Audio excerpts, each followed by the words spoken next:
I like research students. Whether they're PhD candidates or honours, they're interesting, smart, and together we get more research done than when I'm working alone. And when I say more, I don't just mean in terms of quantity, but also quality, because all research ideas are improved with discussion, including mine. Indeed, I prefer an environment in which a number of researchers gather. When I say researcher, I'm including the student in that grouping. To me, you are a researcher rather than a student from day one. And discuss current and proposed projects, and everyone has an opportunity to contribute and to hear from a much wider range of people. Researching and supervising as a team is efficient and productive. My willingness to engage with a wide range of people and projects has resulted in me having quite a diversity of research interests.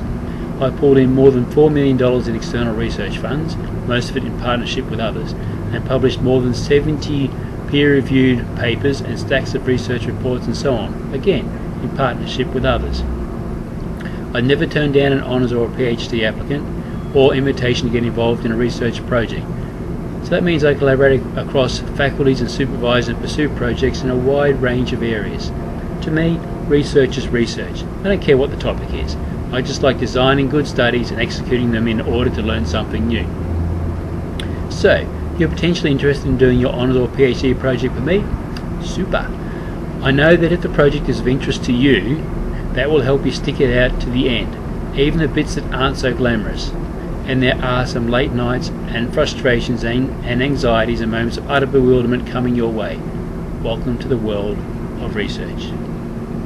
So I will start by asking what interests you. There are always research project ideas to be had from your work or professional activities, hobbies, sporting pursuits, and so on. Also from areas that you found most interested during your undergraduate studies. Also think about where you plan on going. There's nothing wrong with being pragmatic and working on a topic that will stand out for its relevance when you are applying for jobs. One way or another, I'm certain we can fine-tune a workable project from something that is already of interest and all relevance to you. Another approach to take is to say, I don't care what the topic is, I'm just so enraptured by your profile that I want you to give me a topic, or words to that effect. I have pages of project ideas that I'm going to get to one day, things that I've jotted down over time that I think I must get around to doing that at some point. You're welcome to take a look at them and see if anything jumps out directly, or there might be something that is not quite up your alley, but is still interesting and we can tinker until it does grab you. You might also be wondering how this research thing is going to play out. I will see your project as a partnership, something we will pursue together. Make no mistake though, you'll be doing most of the work. We will have regular contact, in person, by phone, or Skype, or whatever, and via email of course.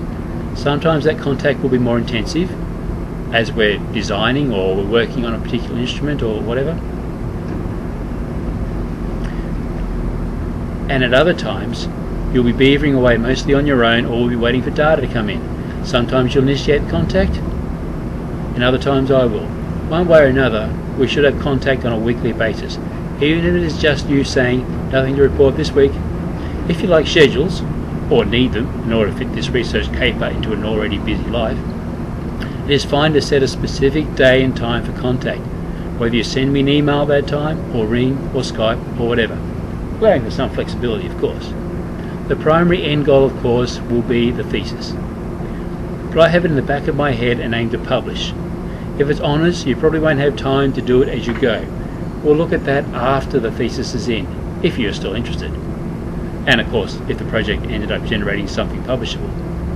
If it's PhD, you should be publishing in journals and at conferences as you go.